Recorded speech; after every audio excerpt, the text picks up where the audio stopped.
Alrighty, we are back again with another VOD review. This time we have this 24 Freehold, again on this week of this bursting, tyrannical, skittish affix, a very good push week.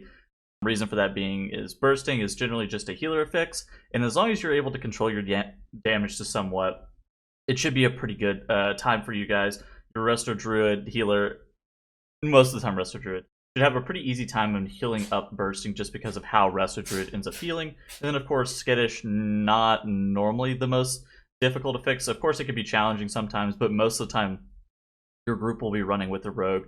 And if you are playing balanced druid, which a large majority of my people who watch my videos do play balanced druid, then you should be pretty well off. If you are playing another class though, be looking to maybe like kind of hold your shit at the very beginning with skittish, because it takes a second for the tank to build aggro and you can pull off him pretty quickly. Obviously protection warrior has a pretty easy time with thunderclap and avatar of generating threat, but overall this VOD is a pretty good indication of how you should be looking to do freehold from like a fundamental standpoint, and how you just kind of make your way through the instance.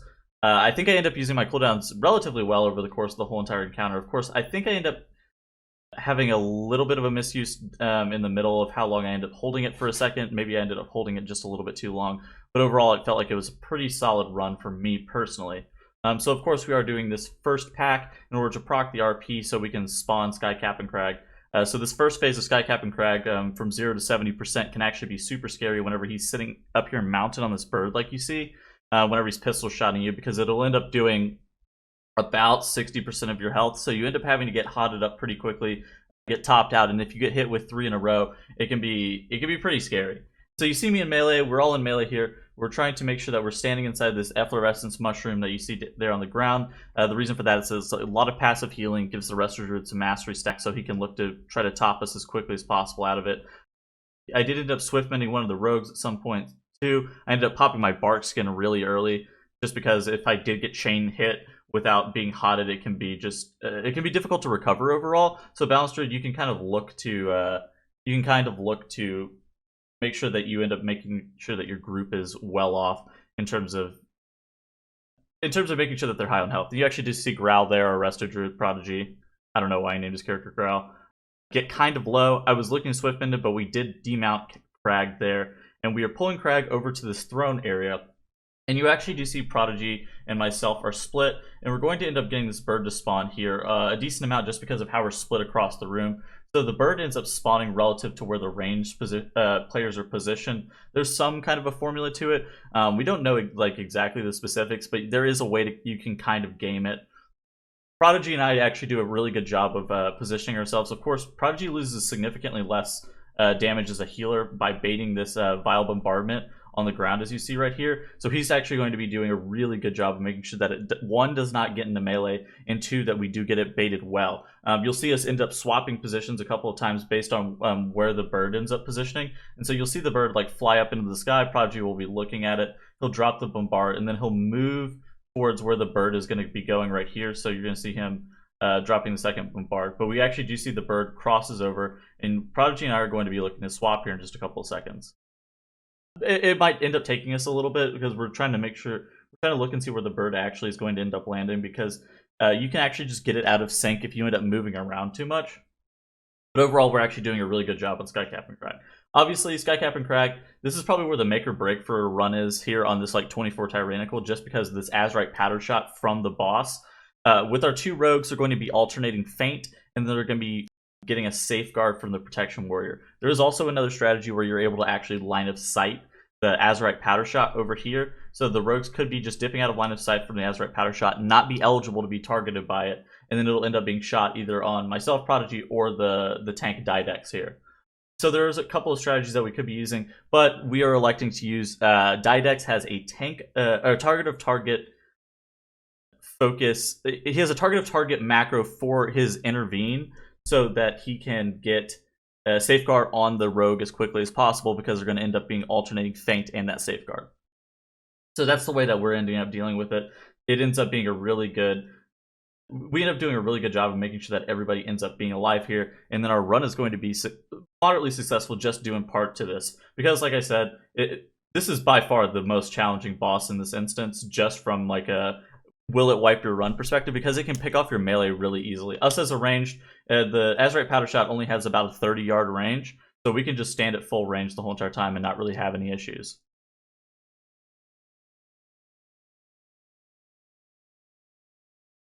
Alrighty, and you do see our second incarn of the fight.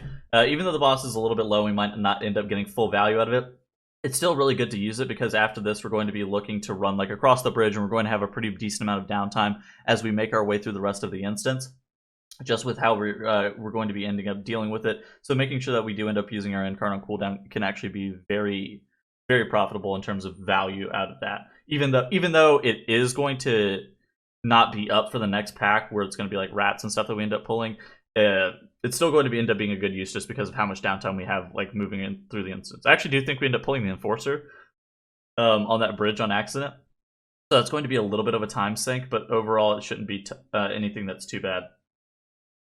So yeah, you actually see me there ending up about 25k on the boss, so it's actually pretty good. You actually see me wild charge and then instantly swap to cat and stealth, so that's an MDI move by me. I've seen a lot of the healers from a lot of the MDI teams doing that. So we end up accidentally body pulling the Enforcer. So we're just going to drag it across the bridge. Obviously, it's not optimal for us to be pulling that, but at the same time, it's not really that big of a deal. The dungeon timer for Freehold is fairly lenient for the most part, especially whenever we're running a composition like this. We can afford to play a little bit more passive. And the reason for that being is that we actually do have a significant amount of AoE damage, and we have a lot of mob control within the two Druid classes, because we have like Treants and Solar Beam and stuff like that. And then we can actually go pretty big just because of those utility tools that we do have available to us. In addition to that, rogues bring a significant amount of mob control in the form of Gouge, Between the Eyes, Blind. Like, you guys understand why rogues are pretty OP. I don't really need to go into that too much. So we are pulling this pack onto the left here, and you actually see us positioning out away from that duelist, so we're not getting hit by that dual dash. We'll end up knocking it or doing something. So this is where that Enforcer can actually just be kind of obnoxious, because Didex ends up getting tossed occasionally. So we're going to have to be positioning ourselves to where he doesn't end up screwing up the pack. And you actually do see this Vermin Trapper. He ends up patrolling around, and I end up rooting him, just making sure that he's not going to end up patrolling too close to us whenever we're looking to leave this pack in just a couple of seconds. So he's going to stay rooted right there, so we have a pretty easy way out. I'm going to look to reroute him. Of course, that's only like 2 globals in order to be able to stop that patrol. So this is actually pretty efficient for us, just to make sure that we have the Vermin Trapper not in our way when we're trying to leave here. And we do end up dealing with that pack, and we're going to be making our way towards this Council of Captains area. Don't jump. It doesn't give a haste buff. I got baited. Sorry.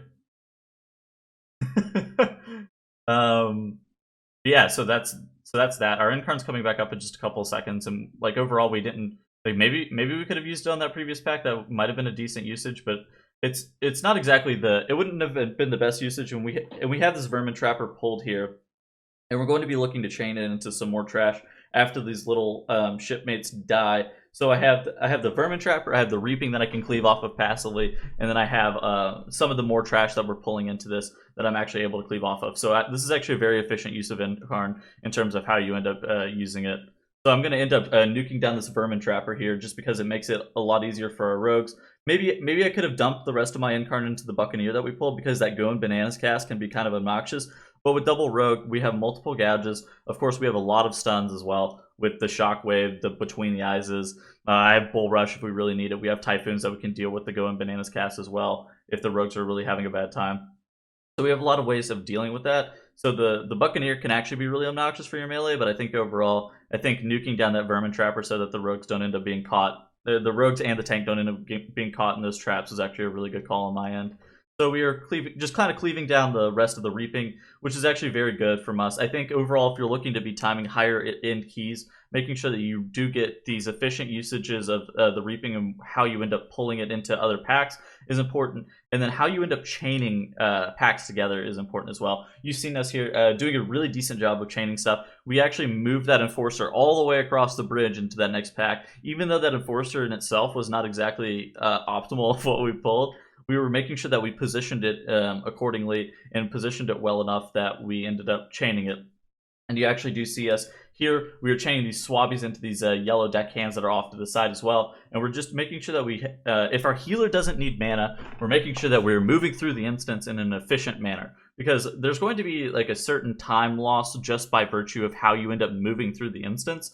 So making sure that you are making the best use out of that is important, and that's a concept that's been hard pressed through like the MDI style stuff, but it's also just very important for key pushing in general, just because of it's not time that you can get back. Like, you're going to have to run all the way through the instance one way or the other, so making sure that you're making the use of the most of how you move through the instance is important. You actually do see us going pretty big here. We're going to end up pulling this pack into the pack that's in the corner here over on this end as soon as these brine scales do end up going down. So you see me hitting them just for a couple seconds. As soon as they go down, our warrior's going to heroic leap into that pack or charge or whatever. He gets Iron Bark, and then we're just kind of chilling here. Of course, Incarn's not up yet, but we do have trees available to us, and that's why Moonkin can actually be decent in this key, because it'll end up allowing you to pull some of the packs just a little bit more safe than you otherwise would be. Obviously, Didex here, having access to Iron Bark and a lot of other tools, is in a pretty safe spot. Maybe I probably should have waited for the Iron Bark to expire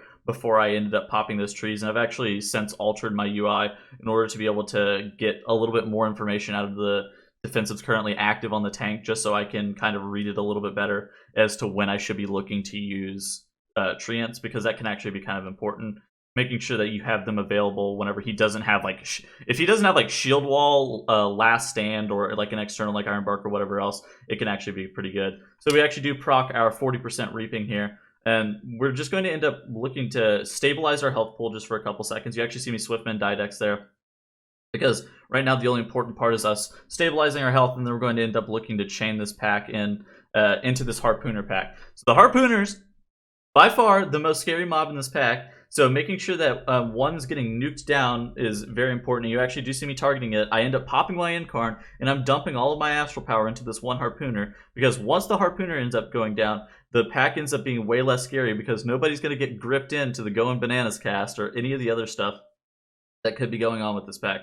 You actually do see one Harpooner on screen at 75% health, and the other one that I've been targeting the whole entire time is sitting at like 10, so we're really doing a good job of dumping all of our Astral Power and all of our damage into one of those Harpooners, because if you have one, it's really easy to deal with. If you have two, it can be just obnoxious, because you get gripped in, you can walk out and take a couple ticks of the Going Bananas cast, but if you get gripped right back in, it can actually just be so bad for you. And you see us doing a good job of also soothing off the Scrapper Enrage. So basically, these Scrappers, for some reason, if you soothe off their Enrage, they stop fixating a player. So Prodigy and I will have one or both of them marked. He'll be like, hey, I'm getting X and you can get Skull, and it'll be like, all right, that's fine. And then we'll just end up soothing the correct one, so we don't end up overlapping our soothes. So that's pretty important as well. So we're getting drunk, always drink responsibly. And then we're going to be looking to put ourselves on top of this house.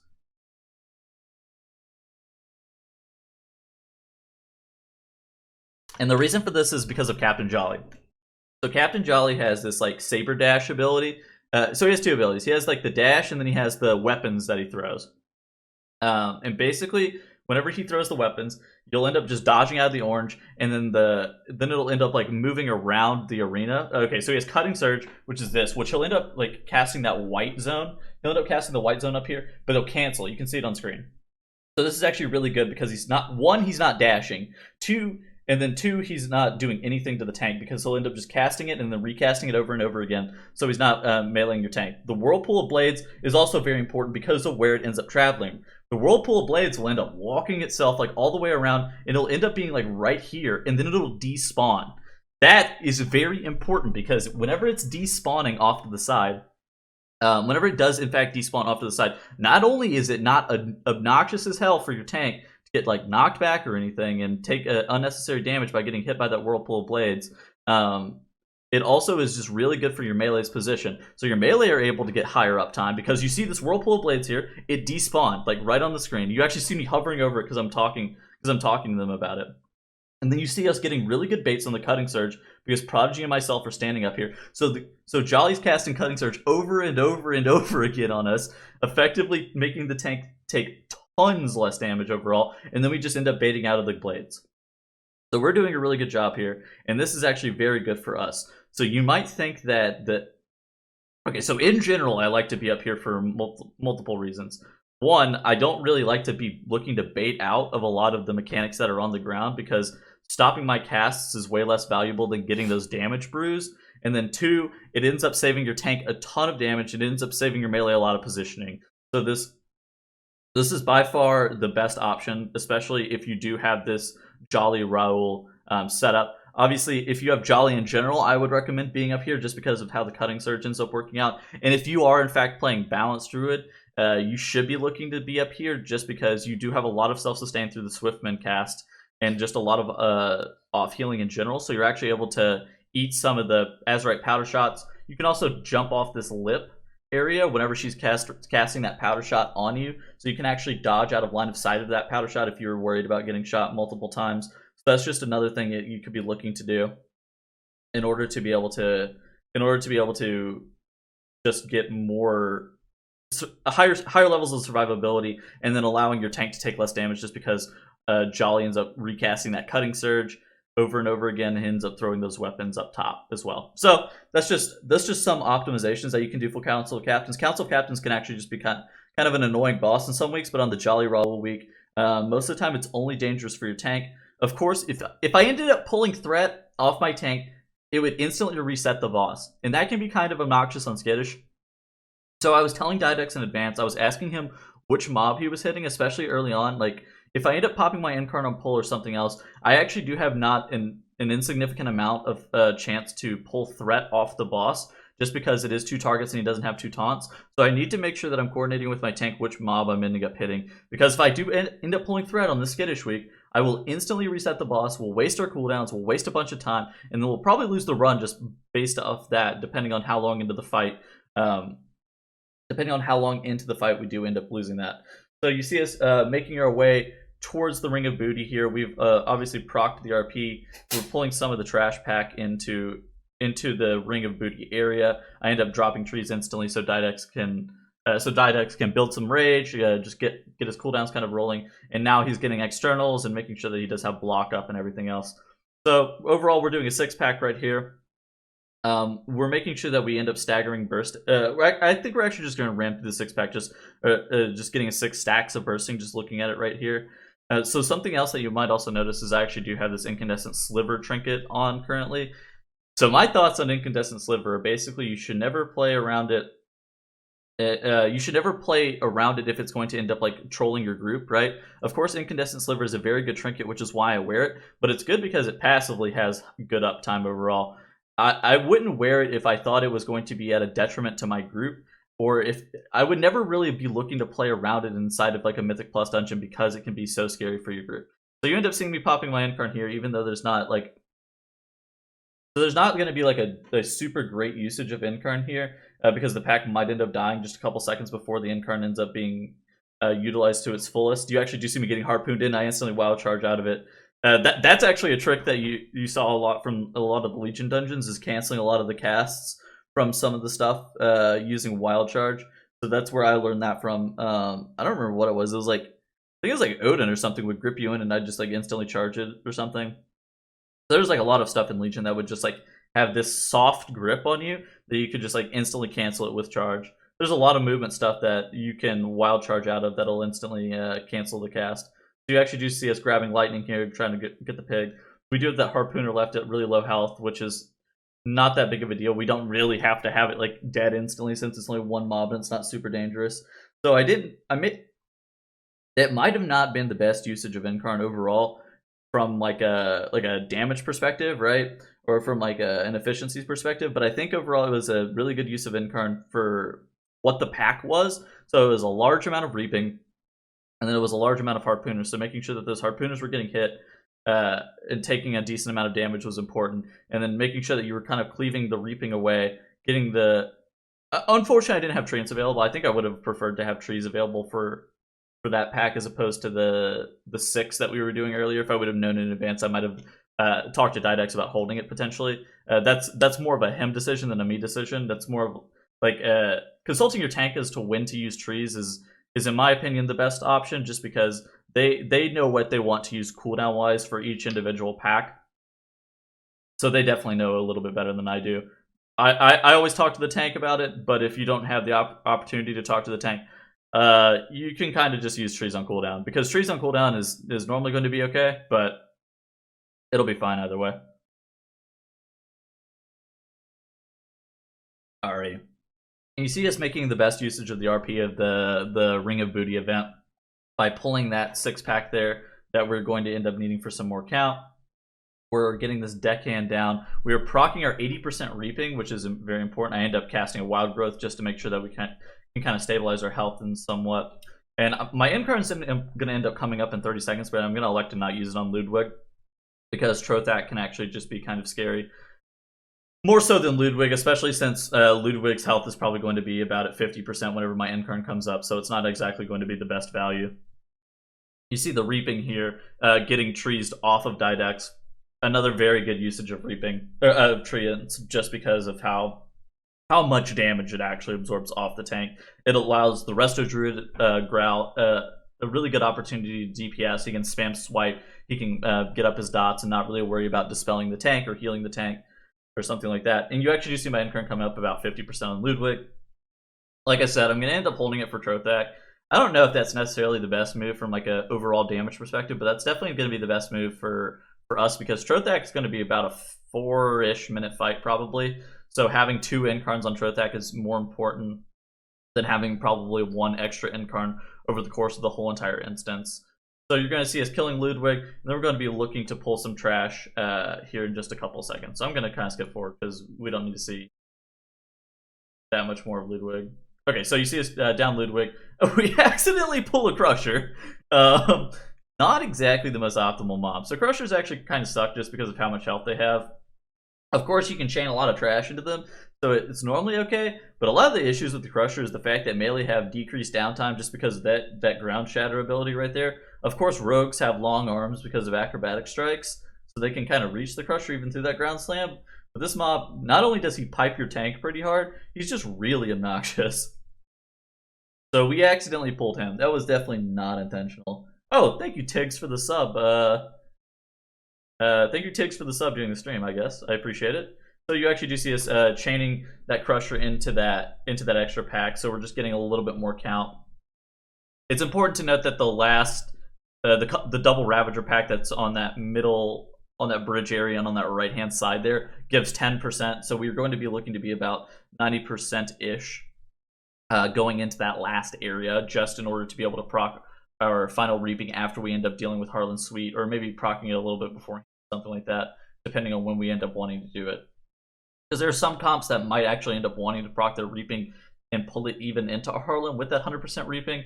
Of course, there's like something to be said for using the Lost Soul of Ludwig and stuff like that for Blade Flurry charges and everything, but it really just kind of depends on what you end up wanting to do. So you do end up seeing us get those couple of mobs down. We're at 89.7%. So of course we don't actually have that 10% that we actually need for a full. We don't have that 10% that we actually do need for that full final reaping. So that's just something to note.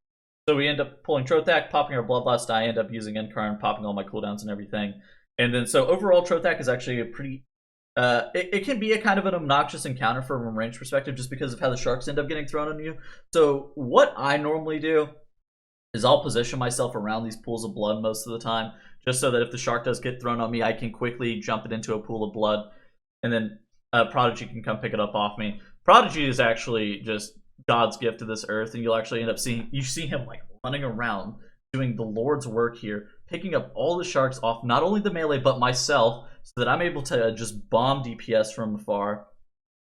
Prodigy actually does not really love using the pools of blood. He's more of the conserve the pools style, which is fine, but I don't really understand it. But I end up following. I just kind of follow his lead sometimes. Whenever I do get the sharks thrown on me, I'll end up trying to pull them towards him or jumping away from them, so that he is the nearest target, like you actually did see there, so that he's end up positioning it the way that he wants it positioned relative to the melee and everything else. So you see the shark get tossed on me.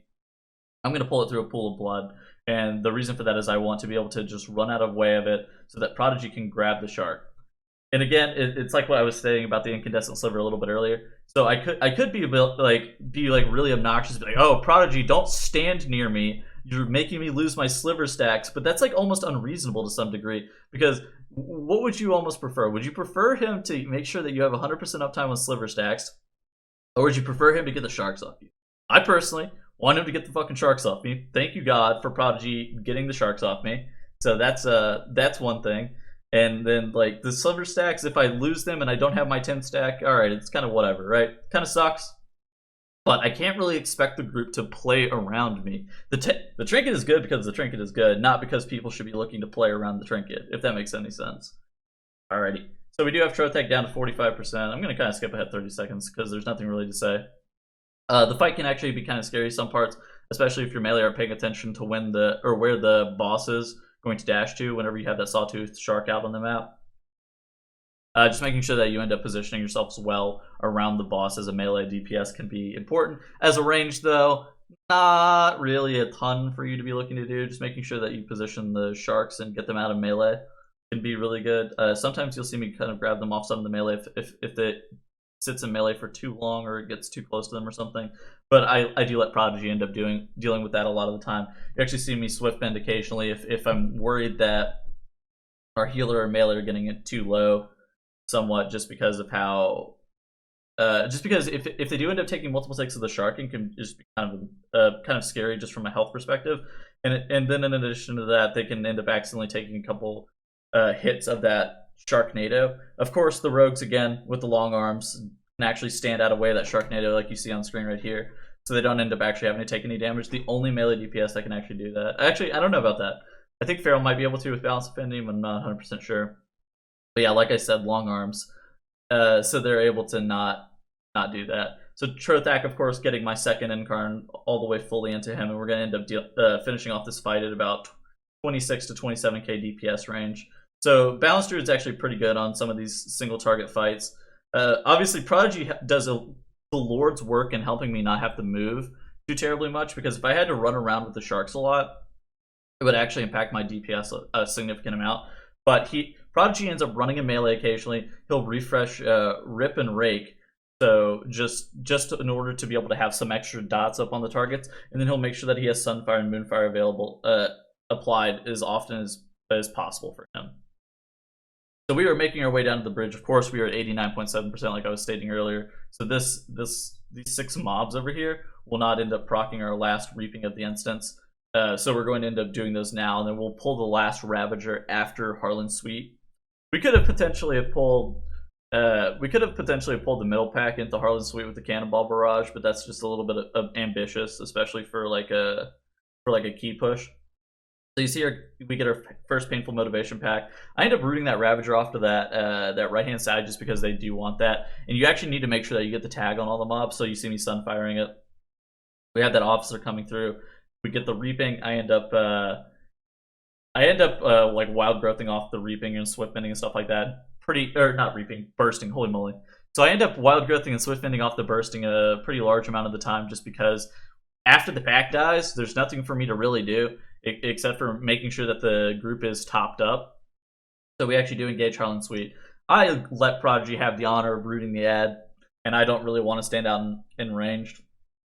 So it can actually be damage advantageous for you to stand out in range because of Incandescent Sliver, but for me, I would prefer the easier movement job and stand in melee, especially early on. I don't really want to be wasting globals of casting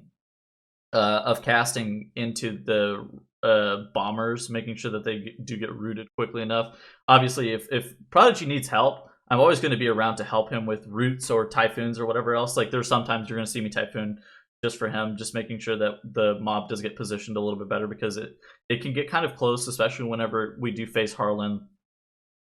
We do face Harlan at 60% whenever he casts his Man of War cast and gets that buff where we're all having the Cannon Barrage, so it can get kind of hectic sometimes. So having multiple people helping him can be really nice, but overall, not exactly the most dangerous thing, especially in this early phase.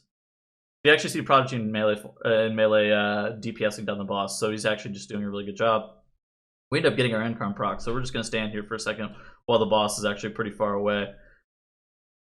Another important point, using your Incarn before 30% is always better than using it sub 30%. I know it might seem like getting a good usage of your Incarn sub 30% whenever Harlan Sweete is taking increased damage could be better.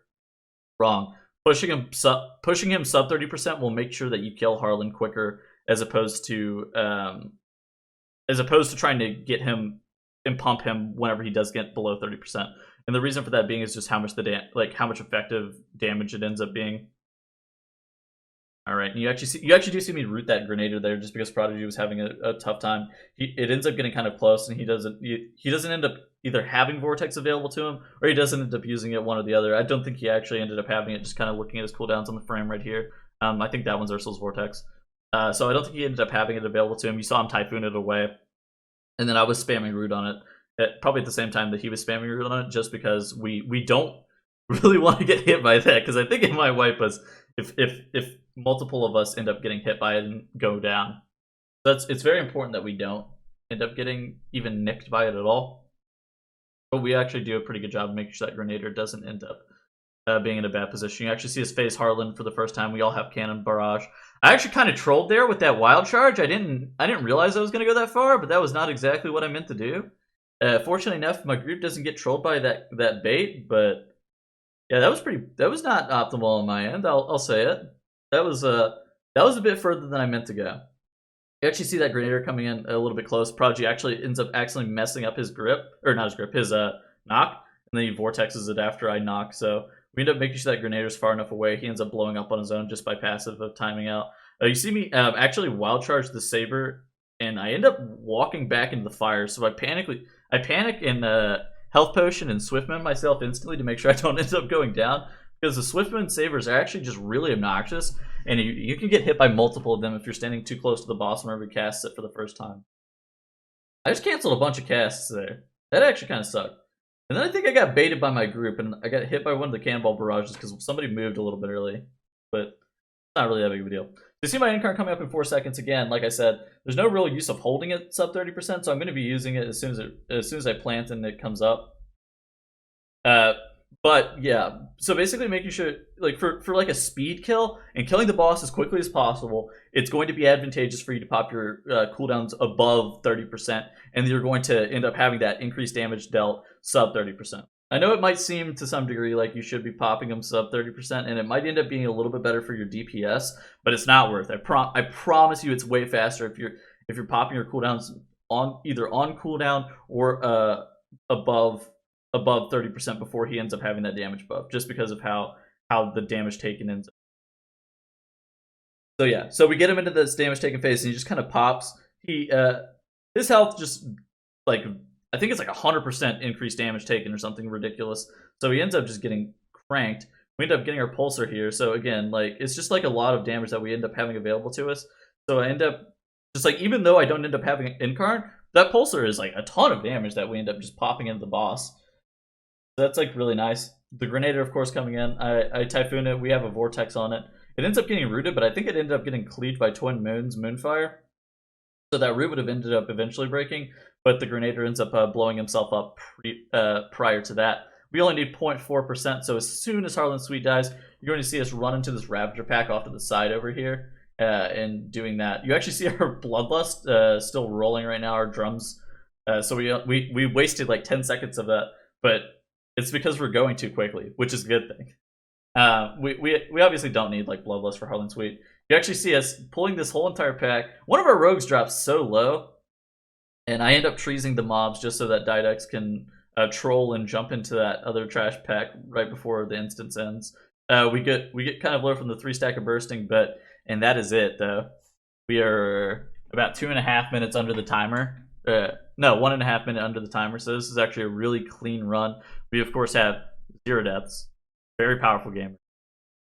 So overall, that was that 24 Freehold. I hope you guys enjoyed it. I'm gonna link to Prodigy's Twitch down in the description as well. So make sure you check that out if you want a healer POV. He's been playing a lot of Resto Druid lately, but he also plays a decent amount of Mistweaver as well. Very good healer, very good at Mythic Plus. So check him out in the description. Overall, hope you guys enjoyed it. Hope you guys have a great rest of your day. Later, guys.